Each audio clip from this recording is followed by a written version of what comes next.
नमस्कार, news for nation देख रहे हैं आप और मैं हूं सान्या आपके साथ। बिहार में सियासी तापमान साफ दिख रहा है क्योंकि विधानसभा चुनाव की डेट का अनाउंसमेंट हो चुका है। तो वहीं दूसरी तरफ सीट शेयरिंग को लेकर उलझनें साफ दिख रही हैं एनडीए गठबंधन में भी और महागठबंधन में भी। कल कांग्रेस की सीईसी की बैठक हुई थी दिल्ली में, जिसके बाद से उस बैठक में कई सारे अहम मुद्दों पर चर्चा की गई। खास तौर पर जिन उम्मीदवारों को टिकट देना है उस पर गहन तरीके से ही चर्चा की गई कि आखिर किन उम्मीदवारों को हम टिकट देंगे और खास तौर पे उन उम्मीदवारों को टिकट दिया जाएगा जो कि पिछली बार भी जीत दर्ज कर चुके हैं, लेकिन वही उन विधायकों की टिकट कर सकती है या फिर उन पिछले उम्मीदवारों की टिकट कर सकते हैं जो कि कुछ वोटों से पीछे रह गए थे या फिर यूं कह लीजिए कि जो हार गए थे, तो उन सबके टिकट कट भी सकते हैं। और इसको लेकर राजेश राम ने भी क्लियर कर दिया है। हम इसके बारे में आपको विस्तार से बताते हैं। बिहार विधानसभा चुनाव को लेकर दिल्ली में सीईसी की बैठक हुई थी।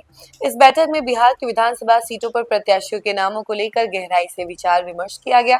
बैठक के बाद बिहार कांग्रेस के प्रदेश अध्यक्ष राजेश राम ने मीडिया को संबोधित करते हुए साफ किया कि पार्टी की रणनीति पूरी तरह स्पष्ट है। जिन विधायकों ने पहले जीत दर्ज की है उन्हें दोबारा मौका दिया जाएगा। इससे पार्टी को एक मजबूत आधार तैयार करने में मदद मिलेगी। पार्टी का विश्वास अपने पुराने जीतने वाले चेहरों पर कायम है, लेकिन कुछ सीटों पर नई चुनौती है, खासकर जहां से विधायक पार्टी छोड़कर बीजेपी में शामिल हो चुके हैं, जैसे चिनारी और विक्रम विधानसभा सीटें। इन क्षेत्रों में नए चेहरों को उतरने की तैयारी है। वहीं आपको बता दें कि उन्होंने ये भी साफ किया कि महागठबंधन के तहत सीट बंटवारे की आधिकारिक घोषणा होने तक कांग्रेस अपने फाइनल उम्मीदवारों की लिस्ट जारी नहीं करेगी। पार्टी का यह कदम गठबंधन धर्म को निभाने और सहयोगी दलों के साथ बेहतर तालमेल का प्रतीक माना जा रहा है। वहीं राजेश राम ने दावा किया कि अगले 48 घंटे में सीट शेयरिंग पर अंतिम मुहर लग जाएगी और उसके तुरंत बाद कांग्रेस अपने सभी उम्मीदवारों की फाइनल सूची जारी कर देगी, जिससे चुनावी तैयारियों को नई रफ्तार मिलेगी। कांग्रेस ने 25 संभावित उम्मीदवार तय किए हैं। जीते हुए विधायकों को दोबारा मौका दिया जाएगा। चिनारी और विक्रम सीटों पर नए चेहरे उतर सकते हैं। महागठबंधन के तहत सीट बंटवारे की घोषणा अगले 48 घंटों में हो सकती है। उसके बाद कांग्रेस जारी करेगी फाइनल लिस्ट। तो जैसा कि हमने आपको बताया कि इस 48 घंटे के बीच ही कांग्रेस जो है वो पूरी तरीके से बता देगी कि आखिर महागठबंधन में कौन सी पार्टी को कितनी सीटें मिलने वाली हैं और उसके बाद जो है फाइनल लिस्ट भी जारी कर देगी। तो ये क्लियर हो चुका है कि विधानसभा चुनाव को लेकर जो है सब कुछ क्लियर है महागठबंधन में और जल्द ही अब ये भी तय कर लिया जाएगा कि किस पार्टी को कितनी सीटें मिलेंगी। देखिए, सीट शेयरिंग को लेकर जो मंथन है वो लगातार देखने को मिल रहा है, चर्चाएं हो रही है, बैठक पे बैठक हो रहे हैं, लेकिन अभी भी जो क्वेश्चन मार्क है वो बरकरार है। लेकिन जल्द ही कहा गया है कि 48 घंटे को भीतर ही ये डिसाइड कर लिया जाएगा कि किस पार्टी को कितनी सीटें मिलेंगी।